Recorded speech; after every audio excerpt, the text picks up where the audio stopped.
All right, we got the tribalistic cultists of MMORPGs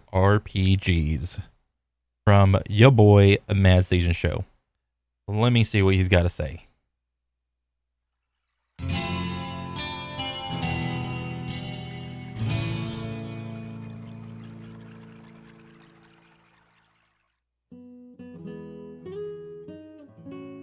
Let's flash back to a time before computers and the internet were common in most households. To obtain information, you went to the library. To watch your favorite show, you had to find it on the TV guide or rent it from Blockbuster. And oh shit, I remember this. When I was like way younger, I remember the first time we got a computer. And it wasn't like the old, like really old one with like the tiny monitor in it. It was like, when was it? About like, when was I? How old was I? Like 6, 7, 8-ish years old? Maybe a little bit older, maybe 9 or 10. I forgot what type of computer we got. I think it was like maybe a Dell or something. It was like a big gray tower, and it had color. It was like a big ass like CRT monitor, like made of glass and whatnot. You knock on it, and it sounds like glass. And to get internet, we had to keep using those little AOL online, America Online discs and whatnot. And I remember for so many years, they would just mail them to us, and it's like AOL 1, this is AOL 2, AOL 3, AOL 4, and so on and so forth. And they change the logo all the time. There would always be that little yellow running guy or whatever. And yeah, I remember the first time I got a computer. It was awesome. to interact with friends, you had to pick up the phone from Fallout. Oh Jesus. Pick up the phone from Fallout. Oh, I never had this phone. I had like the one after this one where it was just like the banana phone, essentially, with like the 10-foot cord that dangled 5 feet off the ground, and you could walk like so far away from it. You do that walking thing where you have to like walk and talk and shit. Dang, I never had like a rotary phone. That was before my time. What is this crap? How did people live like this? You can't even watch porn on it. Don't be lonely. Talk live to your Oh, but you kind of can. You kind of can. special lady tonight. International long-distance rate Okay, supply well, as low yep. as 50 cents a All right minute. then. If there's one industry that will always find a way to still be relevant, it is the porn industry. If there's a new piece of technology that can deliver you some sort of media in a certain way, leave it to porn to be the first one to just stake their flag in the tech. It's like, yep, can you watch porn on it? Can you listen to porn on it? Is there VR porn? Is there like haptic feedback porn? Yep. Eventually, technology advanced far enough that consumers didn't need a garage to store 5 megabytes of data. Damn. As the personal computer had started to become more and more standard in households, many industries would be revolutionized, including, that. of course, the most important of all, Look at that AOL. video games. The video. Multiplayer games in particular would see a revolution, the likes of which they had never seen before, as instead of handing the controller to a friend beside you, you could, on demand, at any time, play against a stranger from across the world. Oh yeah. This would not only change existing genres, but also create entirely new ones. One of the biggest being, the most intense yet, the MMORPG, where players could come together from all over the world to form virtual online communities. And especially ever since the breakthrough release of World of Warcraft in 2004, Dang. people love them. Some people really love them, actually. Yeah. Like, if MMOs were a person, they would want to wear their skin. Levels of obsession. Put the fucking lotion in the basket! It is a pretty intense genre of game. They are very time-consuming. They can You be damn right. They're fucking time consuming as hell, dude. quite expensive, and people, as a result, become quite invested into them. Oh. So much so that their love for a particular game can manifest itself into disdain for another. True. or even the transgressors who dare play them. Which is so weird.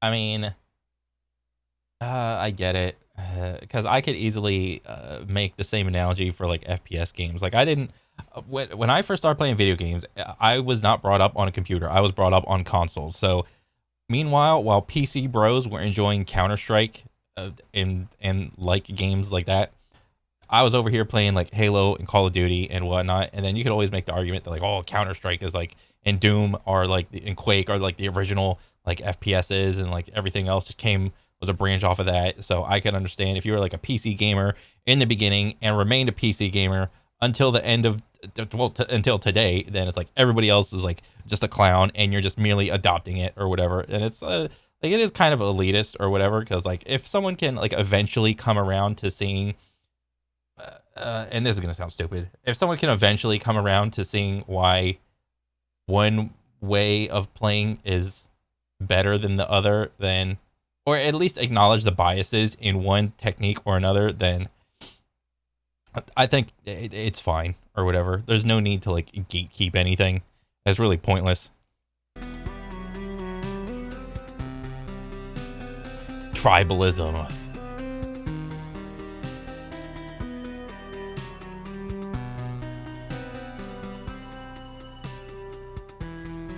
Welcome to another episode of MMO Theory, a series where we analyze the MMORPG industry and the people who play them. And today we're going to analyze MMO tribalism, what it looks like, why it happens. This thread is full of desperate WoW fanboys with empty friends lists who are trying to convince the remaining few regular WoW players to not jump ship and go to Final Fantasy 14, because they know these players would never come back to that pile of garbage that is current WoW. Like Bald Guy says, doing comb overs to try to convince you that they still have lustrous hair. But they are not fooling anyone, and it makes them look pathetic.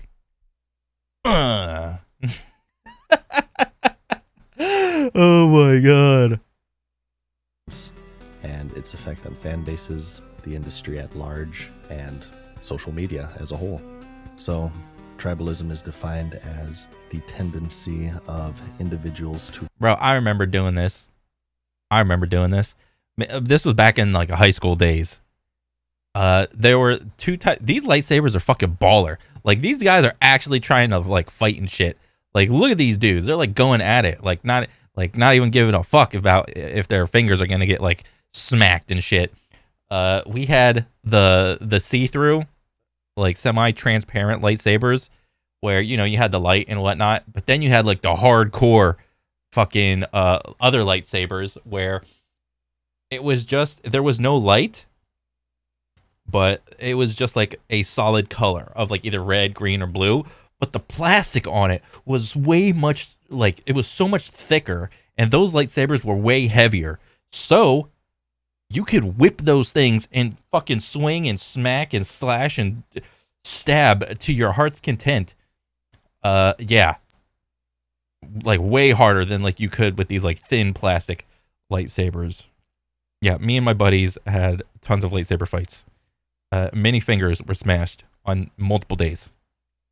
Form strong emotional attachments and loyalties to specific online communities, groups, where were you? Ideologies. Social media platforms provide spaces for users to interact with others who share similar interests, beliefs, or identities. But in the case of tribalism, the shared interest can often transform into a combined hatred for another, transforming an environment that was once characterized by shared enthusiasm to toxicity and leading to this us versus them mentality. It's like the old console wars. People just want to be part of a group and be accepted by that group, and to think that their group is the superior group. And this is true not just of video games and not just of MMOs, but of all of life. Old Xbox versus Nintendo versus PlayStation console wars. But I would make the argument that it's even more intense with MMOs for a variety of reasons. I don't know, the fanboys of one specific console and any one of those, it can get pretty degenerate. First, just being time investment, whether it be leveling, raiding, economy, PvP. Although MMOs come in many different flavors, they often share one characteristic. They're time consuming.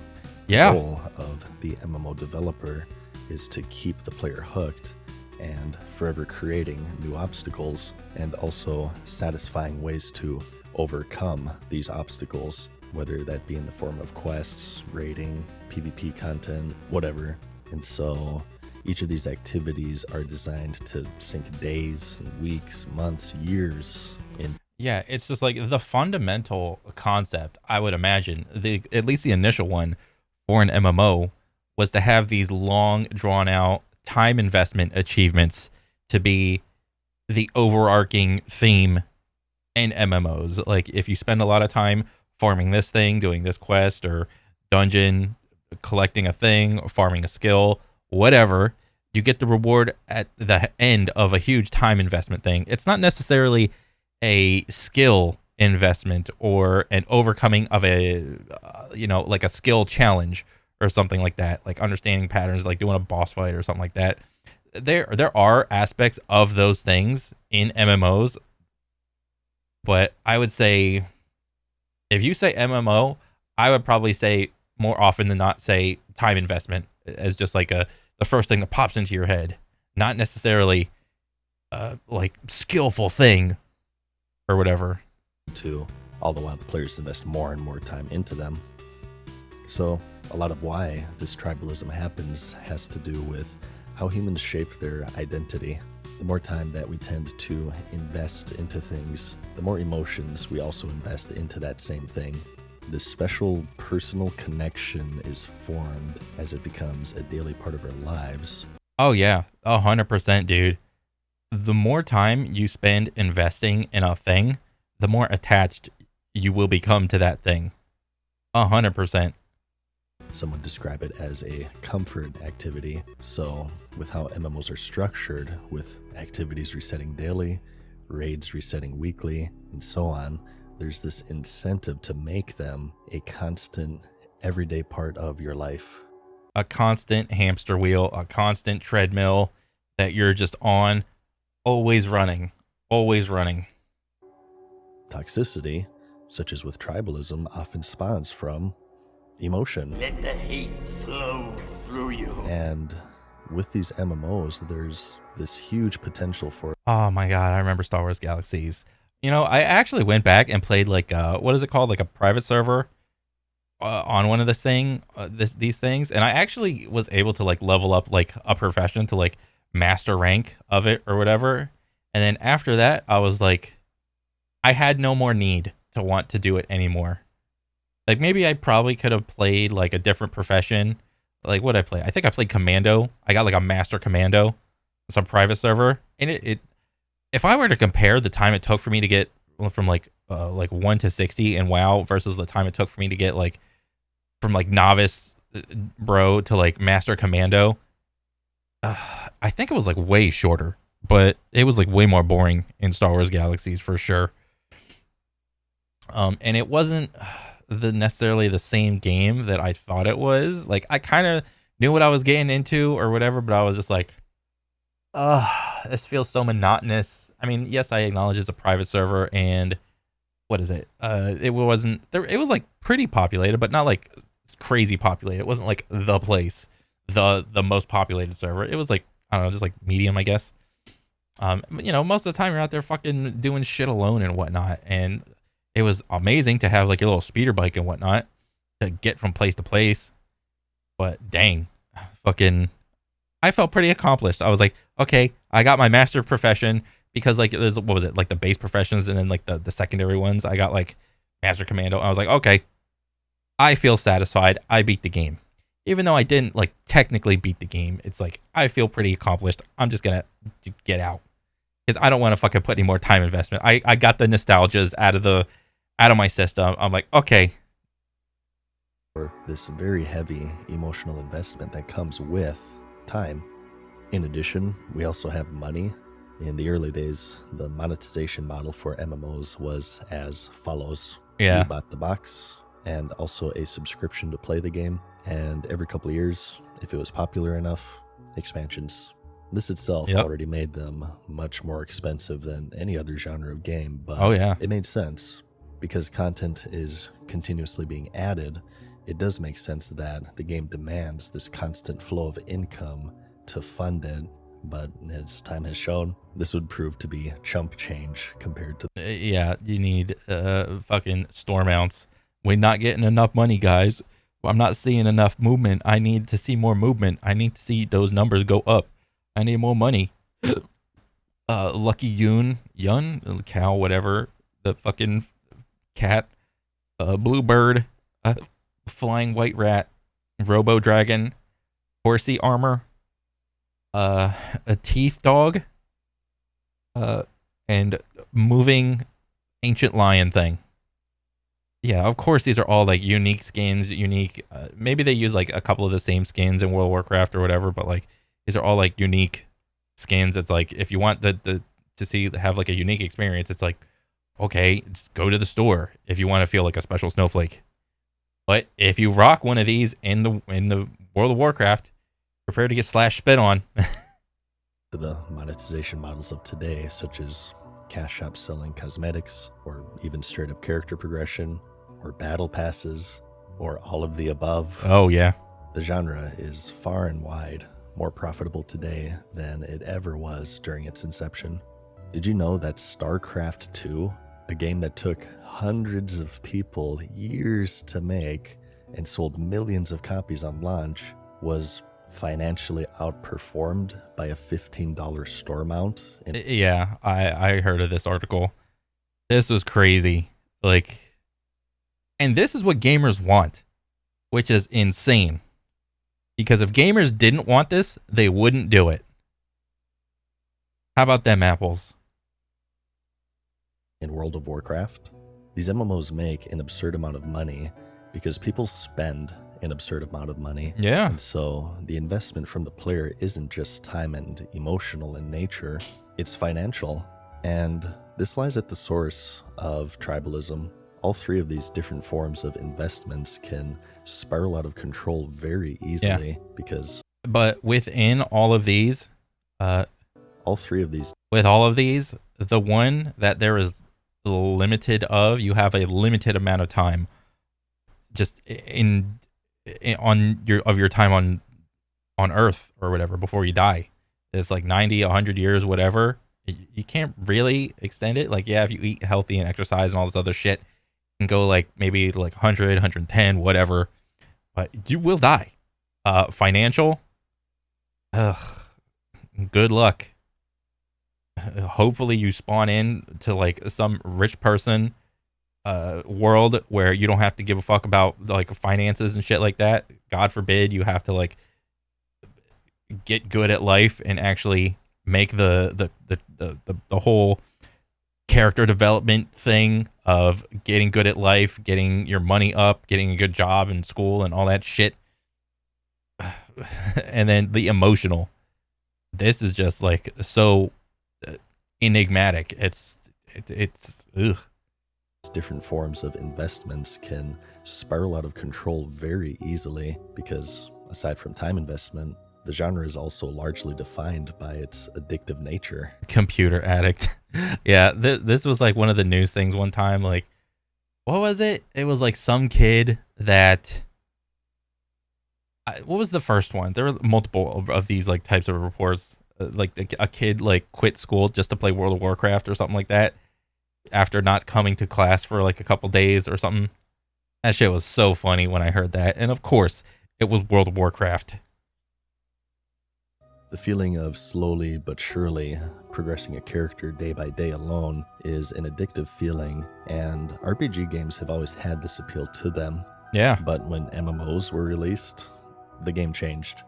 These single-player games had this safety mechanism of and ending credits that the players would eventually reach. And Yeah.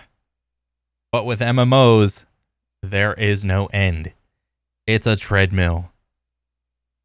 As soon as you get done with the final mythic boss, you get your BIS gear of you BIS your character out in all like #1 pieces and whatnot.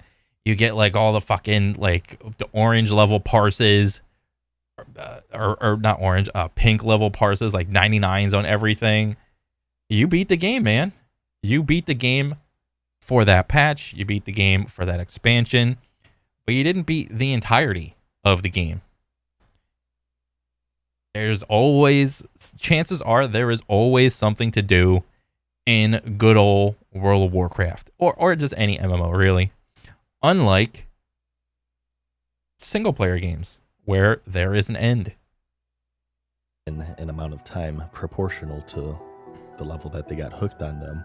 But now, because content is being continuously added, there is no finish line. Nope. There is no end. Collection. Which could be a good or a bad thing, depending on what you're looking to get out of your video game experience, like what you're looking for. Like, if you like MMOs and you like never being able to complete the game, then there's nothing wrong with that. But if you do like the sense of being done with something, the sense of completionism, collecting all the things, collecting all the feathers, getting all the outfits, beating the last boss, and seeing the credits roll, and you getting a little gold star, a cookie, a pat on your head, and be like, good job, man. You did it. If you like that feeling, then MMOs are not it for you. Based systems are introduced, and items to add to the collections are continuously being sold in a genre of game based around character progression that also constantly resets character progression. Yeah. And because of this, there's no longer a limit to the amount of time, emotion, or money the player can invest into them. Yeah. And it is in fact in the developer's best interests that they invest more and more and more into their game, of course. So immediately when the developer sees that, they are incentivized to keep the game going and coming out with more and more content. They are incentivized to keep moving the goalpost, keep moving the finish line. Developers and publishers love addicts because addiction is a core part of the MMORPG. When you see these online groups behaving extremely toxic to what very well may be well-intentioned critique of a particular game, understand that these people may not even be defending their favorite game. Yeah. They're defending their choice to invest such a large amount of time, emotion, and finances into them. Over time, even if the quality of the game starts to wane. The sunk cost fallacy, the phenomenon whereby a person is reluctant, pretty much unwilling, to abandon a strategy or course of action because they've invested heavily in it, even when it's clear that abandonment would be more beneficial. Every gambler that quits gambling is a quitter. You are one pull away from winning a jackpot. You just quit right before you were about to pull it. That's what's going on in the gambler bro head. I can't quit now. I have invested too much time into this. I have to just come back and at least break even after just spiraling and losing for the last 7 hours. I have to at least come back to the baseline after just sliding down this red hill of down arrows, down stonks, down dollar signs, negative monies. Person who spent 2 decades of their lives in it isn't going to be as capable of objectivity as they once were, as admitting fault with the game now. Yep, right here. Oh shit. He just needed to swing that motherfucking pickaxe one more time before he hit it. Dang, dude. This guy is he's all voracious. He keeps on digging. Meanwhile, he's got no idea how much further he is to Neither of these guys know how much further it is to the diamonds. But, in retrospect, it's like a whole retrospect thing. Like, was one more swing worth it to this guy as it is this guy? I mean, I don't know, man. It puts into question their decision to invest so much into it. So they may start saying crazy things like, Shadowlands was a great expansion. So what happens is that as these games lose quality, in order to maintain satisfaction, standards must be lowered, but not only for themselves, but also for everyone else within that community. I've never seen this fucking meme. Leave the multi-billion-dollar company alone. Yeah. This is so fucking funny. Tribalism often gets very personal very quickly, but I don't know what's going on here. Psh, nothing personal, kid. the tribalist's mind, it became personal the moment that you critiqued the game because they have attached their identity to it. To you, you're critiquing a game, but to them, you're critiquing their decision to invest so much into it. I think for me, this happened with me, and when I was like first started getting into Apex Legends and continued to play it for like into the second 2,000 or the second 1,000 hours and the third 1,000 hours, I was just like, oh God, I'm too invested. I'm spending money that I don't, well, I have, but I'm spending too much money on cosmetics, spending money on fucking heirlooms, spending money on character skins, gun skins, events. I was just like, Jesus Christ, I attached my self-worth with my rank in Apex whenever I was like so deep into it. Like, Jesus Christ. Like, there are a lot of good times, but there are a lot of bad times too. And this isn't just MMOs. It's not just even gaming. It's social media as a whole. Yeah. Whether it be gaming, politics, movie fandom, whatever. When you're like so deep into the hole, I think one of the hardest things is to just remove yourself from it. I mean, with me in Apex, I just it was a day where I was just like, I had to uninstall this fucking game. It's not worth it for me anymore. And it was like cold turkey. I was like just sitting here at my computer going, damn it, what do I do? Do I uninstall it? Do I keep playing? I gave myself like a mental ultimatum. I was like, okay, I think I'm done. No more money is going into this game. Fuck it. I just uninstalled it. And I think that game alone taught me how to like remove myself when I was like, I mean, thankfully, like 3,000 hours is like, it's not something, but it ain't nothing either. I was like, dang, okay, I learned my lesson. This is how you fucking remove yourself from something that you're so invested in. However, people just have the natural tendency to attach their identity to things that they enjoy or believe in. Further, they also surround themselves with others who reinforce their decision to do so.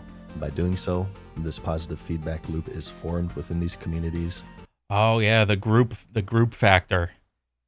When it came to me, a lot of the time I was playing like solo in Apex. So when it came time to like quit the game, there wasn't really anybody else to try to coerce me into like keep playing, because most of the time whenever I played, everyone else was like at work and whatnot, and it just turns out that no one was able to. I didn't have anybody to like reinforce like, oh, come back, Cornel, come play Apex and all this other shit. I just didn't have that, but I can understand why it would be increasingly difficult for someone that has a group of friends or in a community that is actively telling them to don't quit, keep going, you can do it. So I get it. And those who deviate from that are immediately ostracized. Yeah. They are labeled as flip-floppers, enlightened centrists, weak-willed, and so on. In these cases, rationality and patience is often cast aside in favor of blind fervor and towing the line set in front of them. Herd mentality. At any cost. Social media as a whole is built upon the backs of tribalism and polarization. So considering how MMOs are all basically different forms of social media. If Yeah. you think of it, it's no wonder that this tribalism culture is so prevalent. And the sad thing about it is that they only hurt themselves. The MMO industry is largely monopolistic. You have World of Warcraft, Final Fantasy XIV, Yeah. and then everything else. Pretty much, dude. Yeah, you could probably name like some other random things. You have World of Warcraft on your toys. Yeah. These are, at least in America, or the Western civilization, it's these games. This is it. These are at the tippy top of the mountain, and everything else is just beneath it. New MMOs are like fireworks. They're spectacular for a fraction of a second. And then they die out. Although they have these giant launches, for one reason or another, they seem to fizzle out extremely quickly. And out of the thousands released to date, we're left with 2 frontrunners, pretty much. Yeah. Competition breeds innovation. MMOs vary in monetization models. Some require a sub fee, others don't, but what they all compete for unequivocally is your time. There are few out there who have enough time to dedicate to 2 MMOs at once, so Yeah. the more quality MMOs are out there. I mean, shit, it's hard enough just to fucking dedicate enough time for one MMO. And that's with you being like, even like a casual or like a casual hardcore bro. You know, it takes a lot of time out of your week. And even more so if you're like any type of like guild leader or like an officer or something, and you're trying to like educate your players like to not be bad or something. It's even more time. The more they have to compete with one another, and the more they have to compete, the higher quality they become, and the less they sacrifice at the altar of the cash shop. So in reality, what they should be doing is cheering each other on, as it puts a fire under the developers to create better experiences for their games. Isn't any coincidence that Dragonflight, which people seem to generally like, came after it became clear that 14 was providing some serious competition to what used to be the undisputed king? Good. Competition breeds excellence in this respect. But again, this is all based on logic, and tribalists don't operate on logic. No, they As don't. described, they operate on emotion, but the sooner that the community can recognize that together they are strong and put aside their petty differences, the sooner they shed. What was this, like the Macintosh or a commercial where what was this, like the first fucking iPhone that came out? It's like there was this, and like everyone else was like following and just had like a TV on their head, and this person was like running up to like break it or some shit. These insecurities and open up not that one. echo critique that may very well improve the thing that they invest so much into. As a result, the better products they get, the better politicians they get, and most importantly, of course, the better MMOs they get. Yeah. Like the video if you liked it, because I'll see you in the next one. Peace.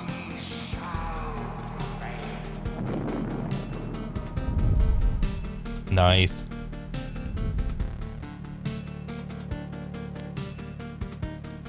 Yeah, man.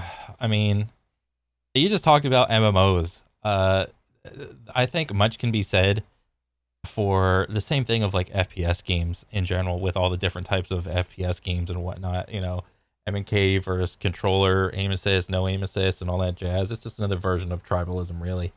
But yeah, I thought this is a excellent video. I like watching it. It was awesome, man. Keep them coming, and I want to see more. That's pretty much it for me. I'll catch you guys on the next one. All right, later.